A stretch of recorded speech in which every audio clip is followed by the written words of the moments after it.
पढ़ें क्या आंसर है 51 का? तो which of the following is थोड़ा property plant and equipment building जो रीसेल पर्पस के लिए आपने रखी हुई है that is not a property plant and equipment. 52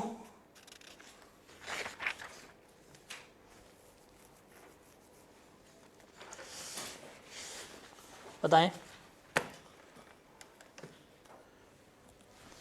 So which of the following are covered under the scope of IAS 16 as defined in the property plant and equipment? Tangible asset held for use in the production, yes, ये PP के definition के part थे. Land and building held for capital appreciation, ये हमने नहीं पढ़ा था, ये तो इसमें नहीं आता. Building held for use as a factory, ये भी इसमें आएगा. Tangible asset held for use as an administration, ये भी आएगा. तो A, C और D जो है वो इसका ऑप्शन है. फिर which of the following items shall be included in the cost of property plant and equipment at its initial measurement in accordance with IAS 16? बताएं. Purchase cost, transportation cost because refundable taxes नहीं आएंगे, और present value of future decommissioning cost जो है ये आ रही होगी. तीन चीज़ें इसमें आएंगी. फिर in case of import of any items of property plant equipment which of the following shall not be included in the cost of asset. Demurrage charges होते हैं, कस्टम ड्यूटी होती है, एक्साइज ड्यूटी आती है, रिफंडेबल टैक्सेस जो हैं ये कभी भी एसेट कॉस्ट का पार्ट नहीं बनेंगे. डेमरेज चार्जेस ये नहीं आएंगे आपके. ये बेसिकली होते हैं कि आपकी शिपमेंट आ गई है, आप टाइम पे नहीं निकलवाई तो आपको एक्स्ट्रा फाइन पे करना पड़ता है, एक्स्ट्रा चार्जेस वो होते हैं, तो ये नहीं आएंगे. 55 calculate the cost of machinery to be recognized in the books at its initial recognition from the following data. Purchase cost of machine rupees 7.5 lakh, sales tax 10%, non adjustable refundable income tax 1 lakh, transportation cost जो है 60,000 है, administration cost 40,000 है, installation cost 50,000 है, abnormal losses जो हैं 10,000 के में. बताएं ज़रा. निकाले जल्दी करें. देखें जी, आपकी परचेज़ कॉस्ट आ जाएगी. आपकी परचेज़ कॉस्ट कितनी है? 7.5 लाख, वो इसमें आएगी. सेल्स टैक्स है 10%, वो इसमें आएगा बिकॉज ये रिफंडेबल थोड़ी है. तो 7.5 लाख का कितना मतलब 10%? 75,000. 75,000 जो है वो भी इसमें क्या हो जाएगा? ऐड हो जाएगा. रिफंडेबल टैक्स नहीं आएगा. ट्रांसपोर्टेशन कॉस्ट 60,000 रुपये की वो भी क्या होगी? इसमें आ रही होगी. एडमिनिस्ट्रेशन कॉस्ट इसमें नहीं आएगी. इंस्टॉलेशन कॉस्ट जो है 50,000 रुपये की वो भी आएगी. एब्नॉर्मल लॉसेस इसमें नहीं आएंगे. तो इसका जमा करके बताएं क्या आंसर आता है? कितना? 935. तो ऑप्शन नंबर बी जो है वो इसका अप्रोप्रिएट आंसर है. 57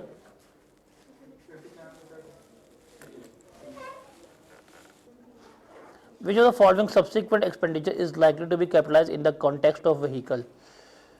replacement of small part capitalise होती है? कभी भी नहीं. रिप्लेसमेंट ऑफ इंजन होती है? यस. Cost of oil? कभी भी नहीं. Cost of change of wheel caps? ये भी नहीं होती. तो क्यों सी कह रहे हो? 59 Salim entered into agreement to purchase a machine of rupees 5 lakh and paid 20% amount on spot, where the balance payable shall be payable after 1 month when the machine shall be delivered. The double entry at the time of agreement will double entry पास करनी है आपने. क्या होगी? At the time of agreement, not at the time of delivery. बताएं. देखिए आपने advance pay किया है, मशीन अभी मिली नहीं है. मशीन तो मिलनी है आपको महीने बाद जब आप रनिंग पेमेंट पे करेंगे. तो मशीन वाली एंट्री नहीं हो सकती. मशीन किसी में भी नहीं आ सकती. तो पहली एंट्री भी नहीं है, दूसरी भी नहीं है, तीसरी भी नहीं है, चौथी जो है that will be the entry जो आपने एडवांस पे किया. Advance payable to vendor debit, और कैश जो है वो क्या हो जाएगा? आपका क्रेडिट हो जाएगा. अगर मशीन मिल गई होती ना फिर हम एंट्री चेंज कर देते. 60, 61, 62, 63, 64.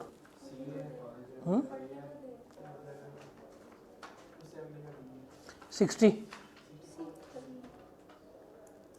क्या 60 का? सी, बिकॉज हम इकोनॉमिकल लाइफ यूज़ नहीं करते, हम यूज़फुल लाइफ यूज़ करते हैं. 61 विच of the following statement describe best depreciation systematic allocation of depreciable amount over it's useful life. ये डेफिनेशन भी हमने पढ़ी है डेफिनेशन की, तो इसका ए बनता है ऑप्शन. 62 कब से कब तक याद करें. अवेलेबल फॉर यूज से लेके जब तक डिस्पोज ऑफ नहीं हो जाता, तो ये सी होगा। 63 पे आए। 63 which of the following statement are not correct in relation to depreciation. अब पढ़े इसको भाई, उसने क्या पूछा है, वो क्या पूछ रहा है, which of the following statement are not correct. आप लोग मुझे क्या बता रहे हो, correct.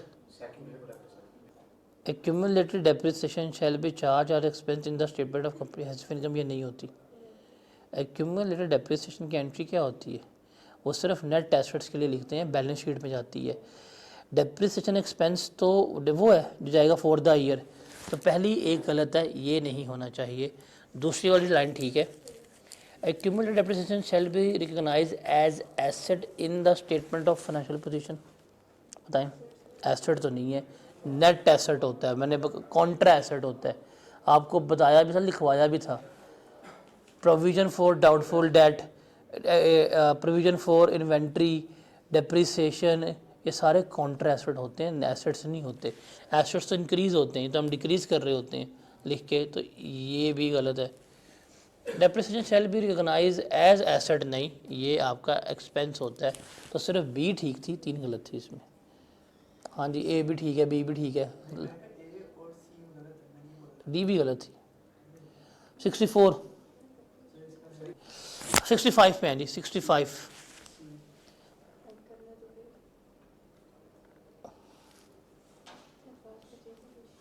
Sarfaraz purchase machine on 1 April 2022 for 2 lakh and rupees 20,000 was incurred to bring into the usable condition. 2 lakh जमा 20,000, 2,20,000 की मशीन हुई।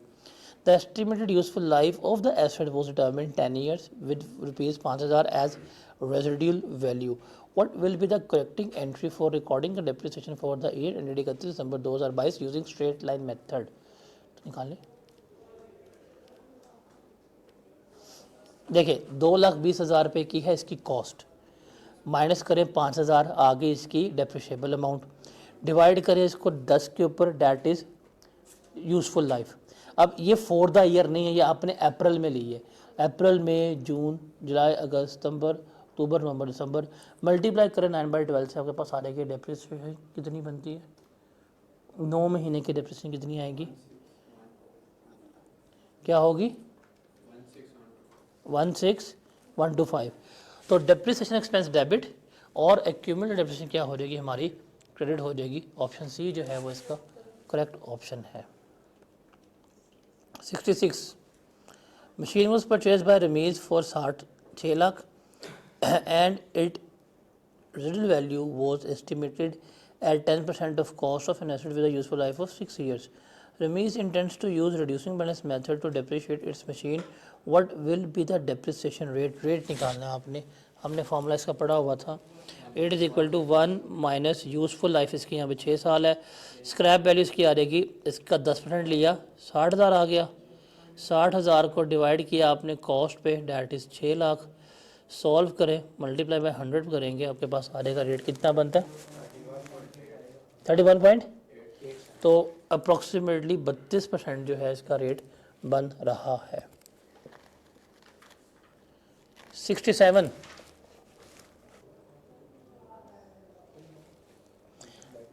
आप पहले अंडर रूट लें, फिर 1 से माइनस करें, आ गया आप लोगों का 67, बिकॉज दोनों स्टेटमेंट क्या हैं, इनकरेक्ट हैं। सम ऑफ ईयर डिजिट्स में डिक्लाइन होती है, और रिड्यूसिंग बैलेंस मेथड में भी कांस्टेंट अमाउंट नहीं होती, बल्कि वेरिएबल अमाउंट से क्या हो रही होती है, डिक्लाइन हो रही होती है। चलो जी, आगे आपके कैलकुलेशन 68, 69 और 70। कहता जी 68 में an asset was purchase on 1 जनवरी 2020 for rupees 60,000 with a residual value of 4,000. The useful life as 7 year. What will be the depreciation if sum of year digit method is used? अब देखें, sum of year digit method है तो आप सम निकाल लें। Formula था n into n plus 1 divided by 2, 7 plus 1 divided by 2, solve करें कितना आता है, 28। ये पक्की बात है। सम ऑफ ईयर इसका आ गया 28। अब हमें निकालनी है इसका depreciation 60,000, that was the cost of the asset. Scrap value जो है that is 4,000 multiply by current year digit वो है आपके पास 7 ईयर और डिवाइडेड बाय 28 करेंगे, आंसर आ जाएगा आपके पास कितनी बनती है आपकी डेप्रिसिएशन बताएं। और नहीं, ये हमने 2022 की निकालनी, हमने 20 में लिया था, तो 20 पहला साल, 21 दूसरा साल, तो ये 5वां, जैसे 2 साल के बाद है तो 5/28 आएगा, ये करंट ईयर 5वां बनता है। अब बताएं क्या आती है, बी ऑप्शन, तो B is the correct option for 68। Next one, Hassan purchased specific machine whose life was determined in usage of machine hours. Machine was bought on 1st March 2022 for 2.5 lakh with a scrap value of 20,000 and expected machine hours shall be 1 lakh hours. Okay. For the year ended 31 December 2022, machine used 15,000 machine hour. What will be the depreciation charge for 31 December 2022 and net amount to be reported in the statement of financial position as at 31 December 2022। अब देखें उसने machine ली है वो है कितने की, 2.5 लाख की, ठीक है, और इसकी स्क्रैप वैल्यू कितनी है 20,000, ये के पास आ गई डेप्रिशिएबल अमाउंट, ठीक है। उसने कहा है कि मशीन की टोटल लाइफ जो है वो कितनी है 1 लाख है, डिवाइड किया, इस साल कितने घंटे चली है मशीन 15,000, तो अब इसको सॉल्व करें ताकि क्या आंसर आता है, कितना आएगा 34,500। आपके पास डेप्रिसिएशन एक्सपेंस कितना आ गया 34,500। अब 34,500 डेप्रिसिएशन हमारी जाएगी, अब हमें देखनी है बुक वैल्यू में कितनी अमाउंट आएगी, तो 2.5 लाख हमारी कॉस्ट थी, इसमें से 34,500 आप प्लस करवा दे, रिमेनिंग कितनी बनती है 2,15,500। तो ऑप्शन ए जो है वो इसका करेक्ट ऑप्शन बनेगा कि इस तरह से आप इसे क्या कर रहे होंगे, रिपोर्ट कर रहे होंगे। 70 वाला रीड करें जी। कहता है on 1 October 2021 furniture was capitalise at a cost of ₹80,000। It was estimated that residual value of furniture shall be 5,000 at the end of 5 years. After recording all adjustments and preparing financial statement, it was discovered that fitting cost of ₹6,000 was charged as an expense rather than being capitalized. How much profit was understated or overstated for the year ended 30 June 2022 due to above error if depreciation is charged under straight line method। अल्लाह के बंदो, जो over state कह रहा है वो तो वाजिबुल फोत है, जो इसको ओवर स्टेट मानता है वो वाजिबुल फोत है। आपने एक्सपेंस रिकॉर्ड किया, एक्सपेंस रिकॉर्ड करने से प्रॉफिट कम होता है ज़्यादा होता है, तो प्रॉफिट क्या हुआ होगा अंडर स्टेट हुआ होगा। ओवर स्टेट वाले तो ऑप्शन बी और सी है, निकल गए।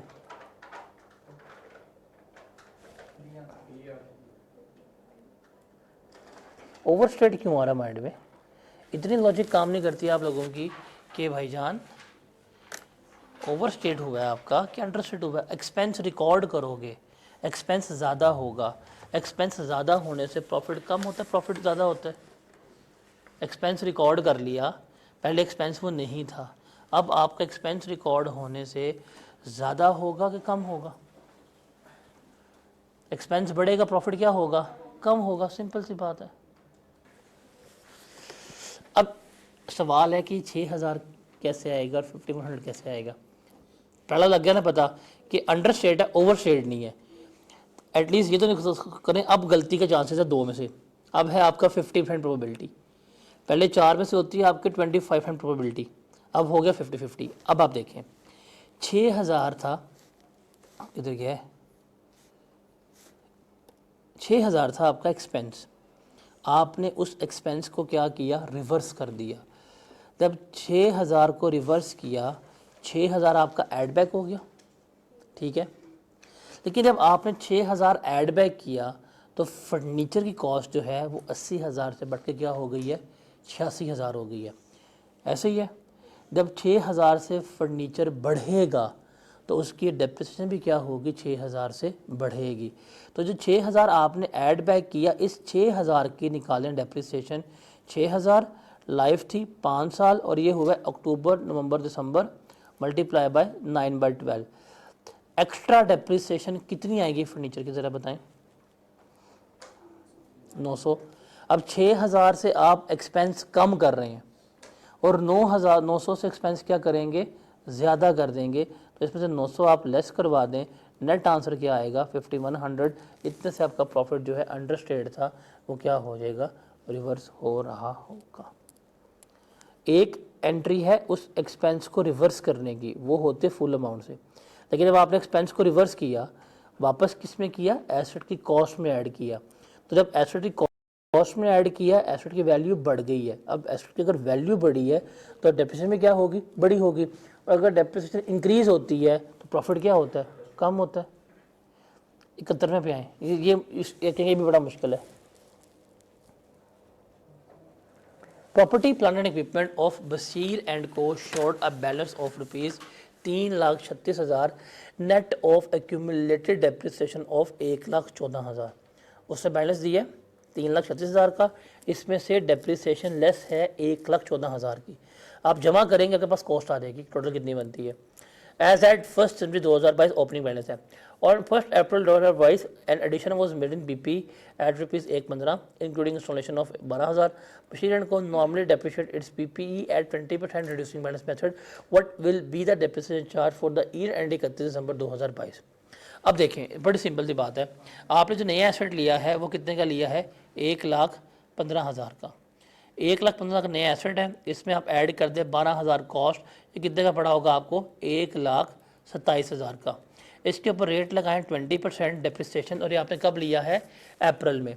तो इसको मल्टीप्लाई कर दें 9/12 से, तो नए एसेट की आपकी कितनी बनेगी डेप्रिसिएशन, ज़रा बताएं।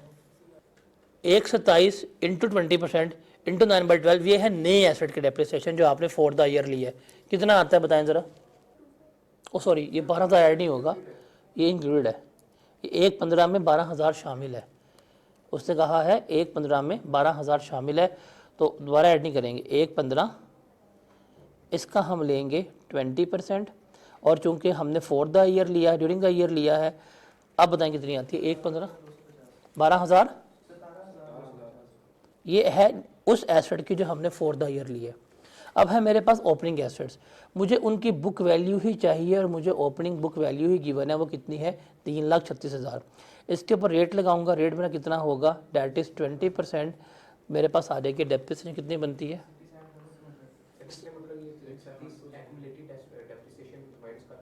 हाँ जी 67,200। अब आप इन दोनों को जमा कर लें, आपके पास टोटल डेप्रिसिएशन आ रही है, कितनी बनती है, ऑप्शन सी जो है वो बनेगा।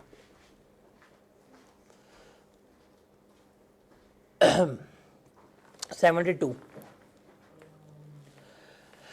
An inexperienced accountant was given task to calculate depreciation for the year ended 31 December 2022. Although he has calculated correct depreciation but selected the wrong method of depreciation. निकाल दी उसने, ठीक है, बट मेथड क्या हो गया, गलत हो गया। Relevant data is given below. PPE balance opening 2.5 lakh था, एक्यूमुलेटेड डेप्रिसिएशन जो है 65,000 थी। 1 अप्रैल को आपने 75 की एडिशन की है। Company normally depreciate the PPE on straight line basis on 8 years useful life on monthly basis, but accountant ने उसको किसके ऊपर कर लिया है, 20% रिड्यूसिंग बैलेंस मेथड के ऊपर कर लिया। आपने क्या करना है, प्रॉफिट पे इम्पैक्ट बताना है क्या है और क्या नहीं है। अब इसका बड़ा आसान सा जवाब है, आप निकालें depreciation under straight line method, आप निकालें depreciation under reducing balance method, compare कर लें, अगर कम है या ज़्यादा है देख लेते हैं। चलिए हम देखते हैं, सबसे पहले depreciation under straight line method क्या आनी चाहिए थी। स्ट्रेट लाइन मेथड के ऊपर लगती है हमेशा कॉस्ट के ऊपर। तो जो हमारे ओपनिंग एसेट्स थे वो थी मेरे पास 250,000 के, और लाइफ क्या है 8 ईयर्स। आप 250 को 8 पे डिवाइड करेंगे, आपके पास ओपनिंग एसेट्स की डेप्रिसिएशन आ रही है, कितनी बनती है ज़रा बताएं, 3,125 ये है 31250, और जो न्यू हमने एसेट लिए हैं वो हमने लिए थे 75,000 के, ये कम अप्रैल को, तो 75,000 डिवाइड बाई 8 इंटू 9/12, क्या आता है आंसर?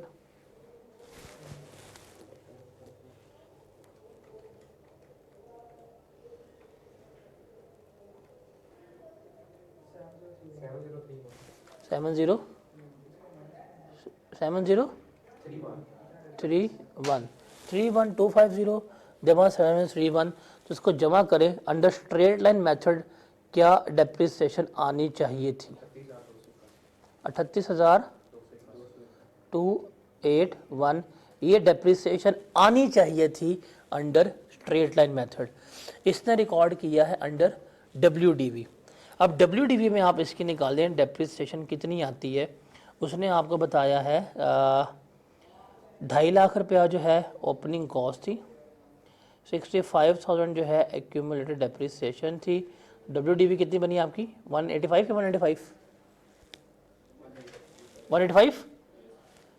185 आपकी WDV आ गई। इसने इसके ऊपर 20% रेट लगाया था। फिर जो हमने न्यू एसेट लिया था वो 75,000 का था, इसके ऊपर भी इसने 20% जो है वो रेट लगाया और इसको 9/12 किया। तो ज़रा बताएं कितनी आई होगी?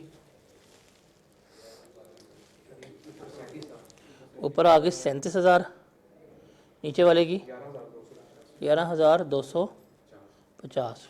टोटल कितना बनता है? 48,250। अब ये इसने कर दिया, होनी ये चाहिए थी। अब बताओ डेप्रिसिएशन ज़्यादा रिकॉर्ड हुई है कम रिकॉर्ड हुई है? ज़्यादा रिकॉर्ड हुई है। तो डेप्रिसिएशन ज़्यादा रिकॉर्ड की है, कितने से की है? 48,250 माइनस 38,281, क्या आता है आंसर? डिफरेंस लें 9969। इससे डेप्रिसिएशन ज़्यादा रिकॉर्ड हुई है। प्रॉफिट क्या हुआ होगा? अंडरस्टेट। और एसेट्स क्या हुए होंगे?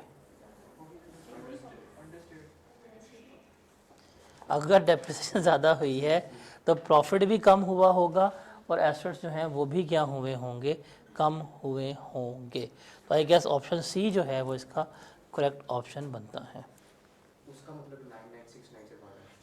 और भाई आनी चाहिए थी आपकी डेप्रिसिएशन 38,251, उसने रिकॉर्ड कर 48,000 रुपया ज़्यादा कर दी है। तो हमने वही बताया कि हमारी डेप्रिसिएशन रिकॉर्ड हुई है। भाई करेक्ट नहीं कर रहे, हम देख रहे हैं गलती क्या हुई है। हम मेथड कब चेंज कर रहे हैं?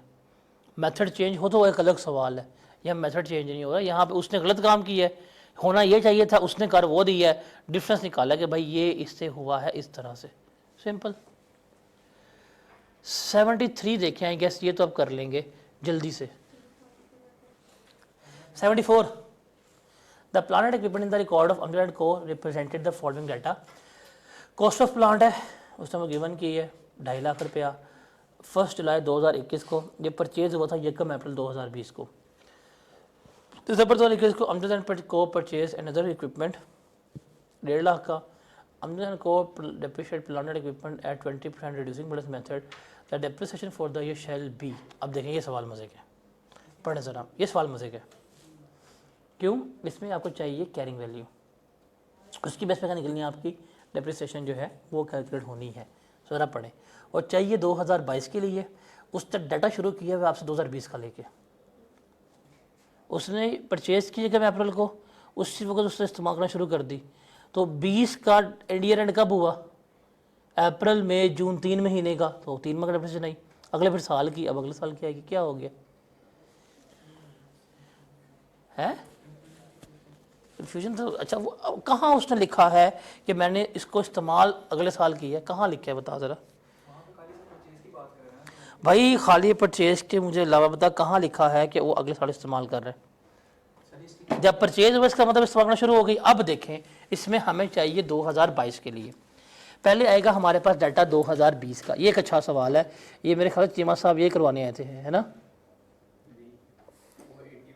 ये भी सेम था, यही था।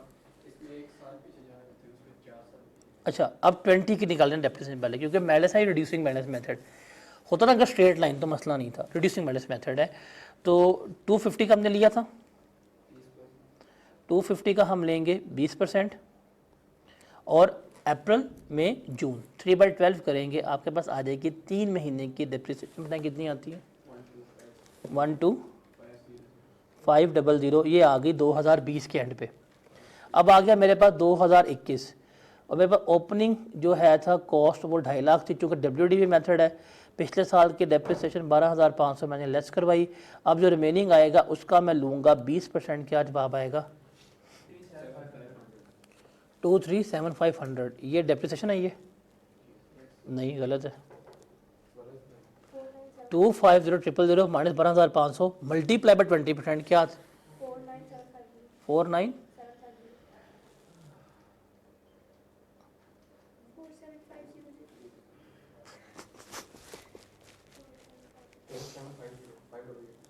47, ये है आपके पास 2 साल की डेप्रिसिएशन। अब आते हैं हम 2022 में। ये हमारे पास 2022 में भी पड़ा हुआ था एसेट, तो इसकी WDV कितनी बनती है? 250 माइनस 12,500 माइनस 47,500। इसकी WDV कितनी बनती है?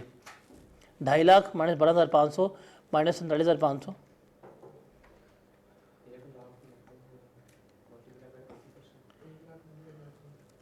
190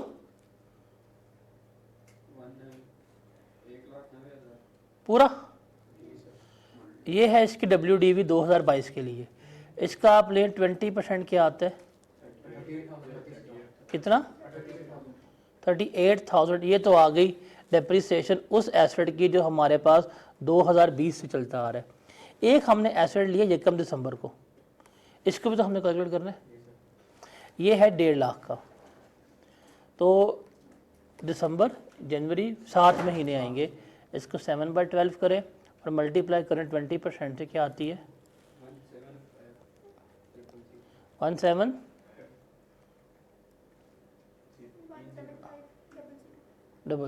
जमा कर लें, क्या आता है आंसर?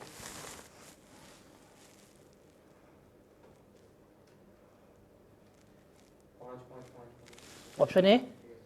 तो ऑप्शन ए जो है वो इसका करेक्ट आंसर बने। 75 कि 1 जनवरी को अली ने इक्विपमेंट परचेज़ किया, इसकी लिस्ट प्राइस थी 1.5 लाख रुपया। 5% जो है ट्रेड डिस्काउंट है तो लेस करवा देंगे, तो 1.5 लाख का लेंगे आप 95%। एडमिनिस्ट्रेटिव कॉस्ट क्या ऐड होती है? क्या एडमिनिस्ट्रेटिव कॉस्ट ऐड होती है? नहीं, ये भी नहीं आएगी। इंस्टॉलेशन कॉस्ट आएगी, यस 20,000 की आएगी। ट्रांसपोर्टेशन एंड टैक्सेस आएंगे, यस ये भी आएंगे। कि सर अबव इंस्टॉलेशन कॉस्ट में 5,000 रुपया एक्स्ट्रा लग गया ड्यू टू नेग्लिजेंस। अच्छा, तो उसमें से 20,000 में से 5,000 लेस कर दें, 15,000 जो है वो क्या किया रहेगा? ऐड किया रहेगा। फिर कहता है कि half of transportation cost and taxes relate to taxes of which 60% are non refundable. इस 25,000 में से 12,500 वो तो ठीक है, वो तो आनी है। जो रिमेनिंग 12,500 है उसमें से 60% नॉन रिफंडेबल है। तो क्या करेंगे हम इसको? देखें, इस पे 25,000 में से उसने कहा है हाफ जो है उसके बाद मसला है ना, तो 12,500 तो बिल्कुल ठीक है, लेकिन जो रिमेनिंग 12,500 है उसमें से 60% जो है वो आपकी नॉन रिफंडेबल है, तो वो ले ले, क्या आती है? वो आप इसमें ऐड कर देंगे तो आपके पास आ जाएगा टोटल 20,000। तो ये आपका ऐड होगा, मतलब 20,000 आपकी ऐड हो जाएगी यहाँ से, 15 आपका ये ऐड हो जाएगा और 95% आपका ये आ जाएगा। तो आपकी कॉस्ट ऑफ इक्विपमेंट क्या होगी? कौन सी? 177,500। 67, 68, 76, 77, 78। आई गेस ये आसान है, एक दफ़ा इनको देख लें, इनको मुझे करवाने की ज़रूरत नहीं, इससे मुश्किल हम करके आ चुके हुए हैं पहले 40 में। तो हाँ, वर्क बैक करना है। अब कहता है WDV of furniture in the books of furniture Akhtar as at 30 June was 86,400। ये WDV है, डेप्रिसिएशन लेस करके आई है। ओरिजिनली फर्नीचर परचेज हुआ था 1 जनवरी 2020 को and company depreciate furniture 20% at reducing balance method. The purchase price of furniture 2020 पे हमने क्या करनी है? कैलकुलेट करनी है। तो ये सवाल आप लोगों का बड़ा औखा है। अब देखें, आपका एजेंट क्या है? 2030 जून है, आपने लिया था जनवरी में, हम अज्यूम करते हैं, लेट सपोज करते हैं कि 2020 को आपने फर्नीचर लिया 100 का, आप उसको डेप्रिशिएट करेंगे, आपने लिया था ये जनवरी में, तो 100 इंटू 20% इंटू 6/12 करेंगे, आपके पास क्या जवाब आएगा? बिकॉज पहले साल वो 6 माह डेप्रिशिएट हुआ 30 जून 2020 तक। क्या आंसर आएगा? 100 इंटू 10% 20% 20 का 6/10 किया 10 आया, 10 आपने लेस किया, तो इसका मतलब एक साल के एंड के ऊपर वो 90 बचता था। फिर आपके पास आ गया अगला साल, डैट इज़ 21। तो 21 में 90 का आपने फिर 20% लिया, कितना आया आंसर बताएं ज़रा? 18। कितना आया? 18। आप उसको लेस करवा दें, कितना बचेगा? 72। 72। अब ये था 30 जून 21 तक। अब आगे आपके पास आ गया 30 जून 2022। इस 72 का वापस 20% लें, कितना आता है आंसर?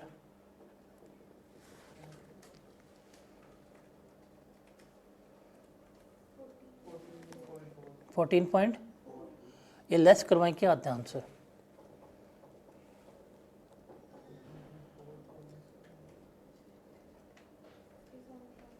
57 पॉइंट।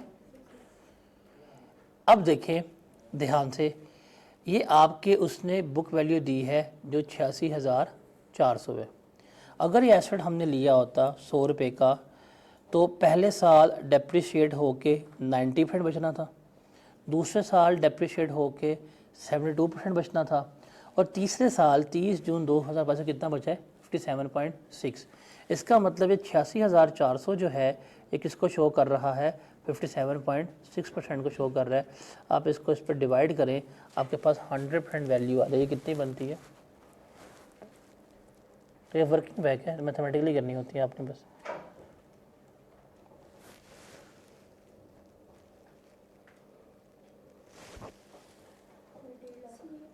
सी, तो ये इसका ऑप्शन है 1.5 लाख, इसका जवाब होगा। तो ये है जी सबसे मुश्किल सवाल, you can say 1.5 lakh procedure हो सकता। तो ये है मैथमेटिकली आपने बस लेके चलना था कि जी पहले लिया इतने % इस्तेमाल हुआ, फिर इतने हुआ, आज कितने % उसकी वैल्यू है, उसको क्रॉस अप किया, आपके पास आंसर आ गया 77। Which of the following shall definitely be capitalized as a part of property, plant and equipment? Furniture resale पर नहीं आएगा, प्रिंटिंग में नहीं आएगा। आई एस डी जो है वो इसका ऑप्शन बनता है, लीगल कॉस्ट जो है वो इसमें आ रहा होता है। 78 देखें ज़रा, ये भी इजी है। 78 क्या ऑप्शन है? बी ऑप्शन इसका करेक्ट है। 79 ज़रा देखते हैं। Nakash purchase machine on 1 April 2019 for rupees 3 lakh. It was estimated that useful value will be 20,000 and useful life will be 10 year. At 30 June 2022 useful कहाँ गया? हाँ, review of useful life and residual value was made in accordance with IAS 16 and it was observed that residual value was revised at 25,000 and estimated total useful life was reduced from 10 to 8 years.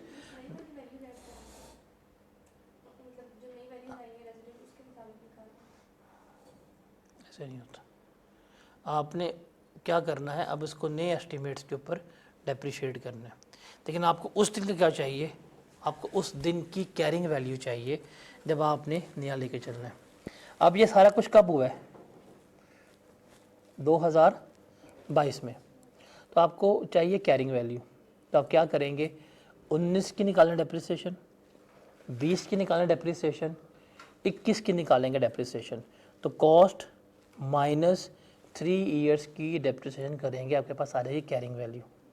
ठीक है, वो जो carrying value आएगी ना, अब उसको आप करेंगे फिर नए एस्टीमेट के ऊपर डिवाइड, मतलब उस कैरिंग वैल्यू पे आप लेस करवाएंगे 25,000 और रिमेनिंग लाइफ, कि पहले लाइफ टोटल थी 10 साल, 3 साल तो चल गया, अब इसने कहा है कि लाइफ कितनी होगी 8 साल, तो 8 माइनस 3 कितनी बची बकाया 5, तो 5 पर डिवाइड करेंगे आपके पास जवाब आ रहा होगा।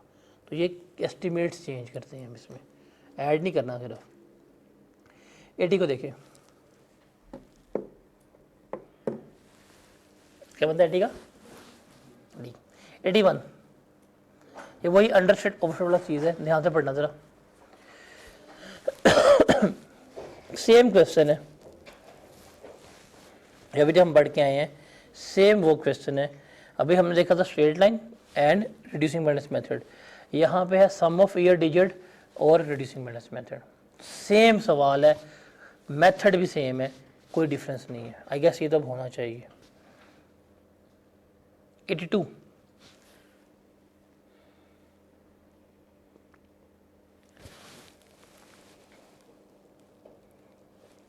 Demand purchase generator on 1 March 2022 4 rupees 1,35,000। It is estimated that useful life shall be 5 year. Accountant shell has collected correct depreciation of 20,000 for the year ended on straight line method. What amount of residual value was estimated by an accountant in calculating above depreciation। अब ये सवाल हम कहेंगे बड़ा मुश्किल सवाल है। Formula है cost minus scrap value over life is equal to depreciation. अब उसने देखें आपको क्या किया है, उसने आपको डेप्रिसिएशन गिवन कर दी है, वो है 20,000। उसने आपको कॉस्ट भी गिवन की है, कॉस्ट कितनी है आपके पास 1,35,000। उसने आपको ये फाइंड आउट करनी है एक्स, और उसने आपको गिवन किया है लाइफ कितनी है 5। तो आप एक्स की वैल्यू फाइंड आउट कर सकते हैं इजीली। हाँ मार्च से, तो आप इसको फिर 10/12 कर लें। नहीं, उसने आपको डेप्रिसिएशन दी है करेक्ट है, और ये डेप्रिसिएशन करेक्ट आई है तकरीबन 10 महीने की, तो आप इसको 10/12 करेंगे, तो आप उसको रिवर्स करेंगे तो आपके पास करेक्ट वैल्यू आ जाएगी। ये डेप्रिसिएशन पूरे साल की थी ना, 10 महीने की ना, तो अब इसको 20,000 को मल्टीप्लाई करेंगे 10/12 से। ये 10 महीने की डेप्रिसिएशन है। यहाँ आप एक काम कर लेना, ये डेप्रिसिएशन 10 महीने की है, आप निकालें पूरे साल की कितनी बनती है। ये 10 महीने की है, इसको 10 पर डिवाइड करें, मल्टीप्लाई करें 12 से, आपके पास आ जाएगी पूरे साल की डेप्रिसिएशन कितनी बनती है। ये डेप्रिसिएशन है 10 महीने की, तो ये 10 महीने की डेप्रिसिएशन है, इसको 10 पर डिवाइड करें, 12 से मल्टीप्लाई करें, क्या जवाब आता है 24,000। तो 24,000 जो है that is depreciation for the year. अब आप सॉल्व करें, आपको एक्स की वैल्यू मिल जाएगी, कितनी आएगी 15,000। ये एक अच्छा सवाल था। 83 देखें, 83 भी स्ट्रेट फॉरवर्ड है, इसमें कोई मसला नहीं है। अब आगे सारे थ्योरेटिकल वापस आ गए हैं, मुश्किल वाले सवाल जो है वो मैंने आपको करवा दिए हैं।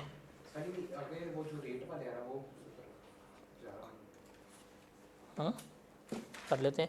83 देखें,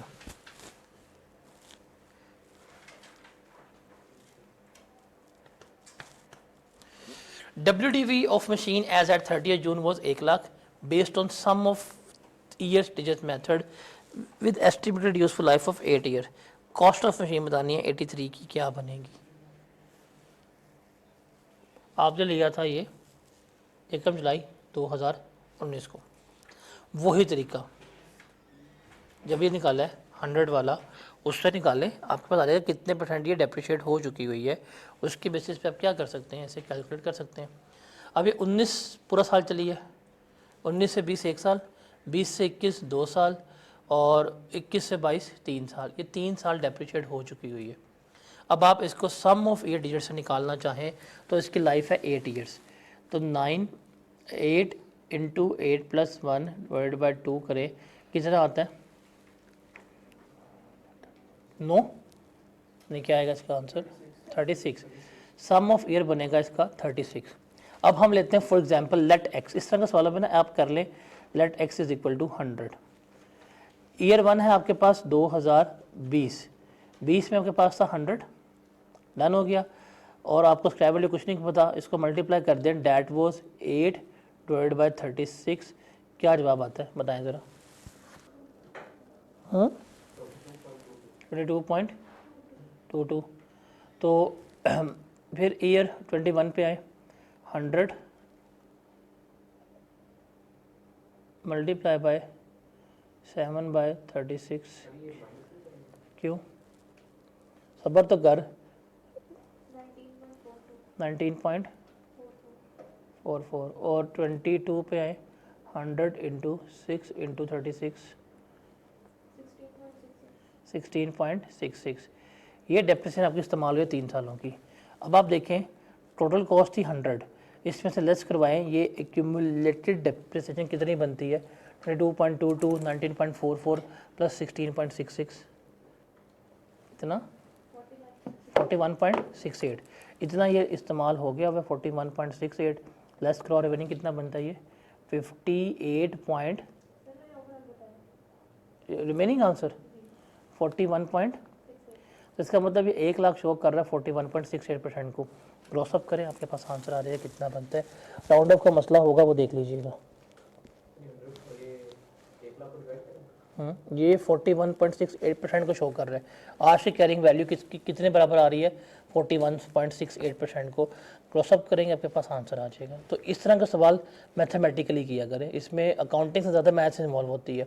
वैल्यू ज़ूम करें, अभी कितना चल गया उसको देखें, उसको क्रॉसअप करके आप आंसर जो है अपना निकाल सकते हैं। 84 which of the following cost shall be capitalise as property plant and equipment. देखिए ऑयल चेंज नहीं आएगा, रूट मेंटेनेंस नहीं आएगी, पी और सी जो है वो इसका आंसर बनेंगे। 85 अगर इस पे आते हैं, सारी कैलकुलेशंस तो हैं बट ये इजी कैलकुलेशन। जैसे 100 पे आते हैं, जैसे cost of machine wrongly included maintenance cost which of the following statement correctly reflected the impact of above. अभी हमें पढ़ के आए हैं कि अगर आपने कॉस्ट ऑफ मशीन में मेंटेनेंस कॉस्ट ऐड कर दी है, अब खुद सोचें मशीन में मेंटेनेंस कॉस्ट ऐड हो गई है, मेंटेनेंस कॉस्ट ऐड नहीं होनी चाहिए थी, मशीन की कॉस्ट बढ़ गई, मशीन की डेप्रिसिएशन भी क्या होगी बढ़ गई होगी। तो इसके मतलब मशीन की वैल्यू बढ़ गई है, तो आपके नेट एसेट्स जो हैं वो ओवरस्टेट हुए हैं। पहली बात आपके क्या हुए हैं, नेट एसेट्स जो हैं ओवरस्टेट भी हुए हैं। फिर आपका डेप्रिसिएशन एक्सपेंस अंडरस्टेट तो नहीं हुआ, वो बढ़ा ही है। प्रॉफिट फॉर द ईयर वो अंडरस्टेटेड नहीं, सबसे एक्यूरेट जिसका आंसर बनता है ना वो है डी, कि आपने जब मेंटेनेंस कॉस्ट कैपिटलाइज की है, एसेट की वैल्यू बढ़ गई है, तो डेप्रिसिएशन भी क्या होगी बढ़ गई होगी। तो सबसे अप्रोप्रिएट आंसर का क्या बन रहा है डी बन रहा है। 99 देखें ज़रा, डेप्रिसिएशन एक्सपेंस, अब ये है depreciation expense for the year 20 21 22 were calculated at 48 33 600 and 53250 by reducing minus method. The depreciation rate used for calculation of depreciation expense was, बताएं क्या होगा। अब ये मैथ्स है आपकी, यहाँ पे अकाउंटिंग का सवाल नहीं है, ये मैथ्स है। अब इस तरह का सवाल में देखें, आप बताएं 48,000 था पहले, अब आ गया 33,600, कितने % रिड्यूस हुआ होगा।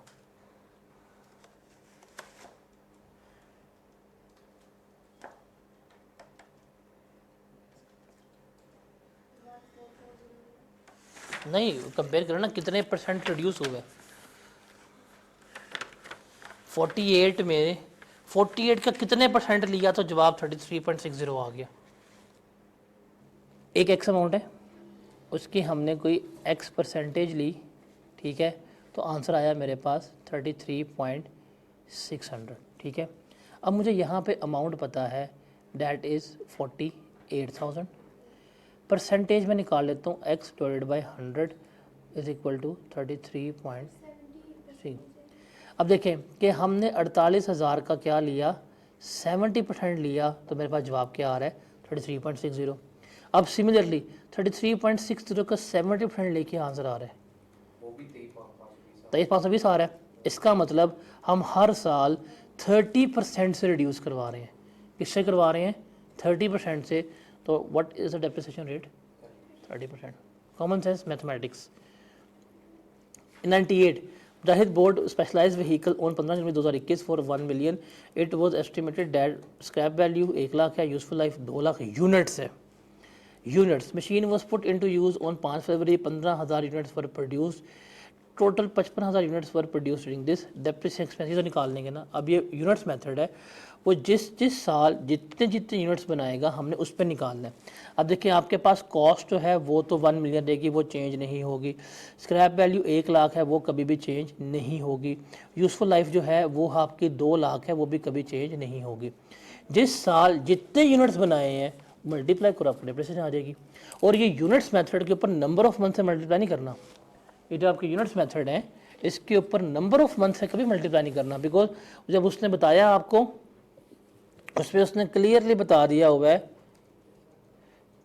कि इतने घंटे मशीन चली, तो जितने महीने इस्तेमाल हुई होगी उतने महीने ही मशीन चली होगी। तो एक चीज़ याद रखिएगा, यहाँ पे अक्सर बच्चे मिस्टेक कर देते हैं यूनिट्स और मेथड के ऊपर कि वो उसको भी 9/12 कर देंगे। नहीं, वो नहीं करना, बिकॉज उस पर जो आपको आवर्स गिवन होते हैं वो एक्चुअल आवर्स गिवन होते हैं, इसको 9/12 आपने नहीं करना। ठीक है, फिर अब टोटल रह गए 10 MCQs।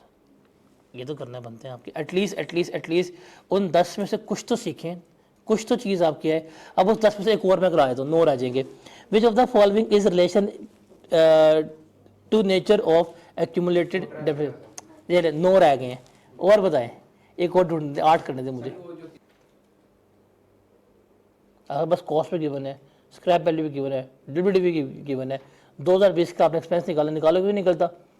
मेथड भी कौन सा, स्ट्रेट लाइन है, कॉस्ट माइनस स्क्रैप वैल्यू, सारा कुछ गिवन है आपको। लाइफ निकालो, फॉर्मूला लिख देना, cost minus residual value over life is equal to depreciation expense. जब सब कुछ गिवन आपको क्यों नहीं निकाल सकते।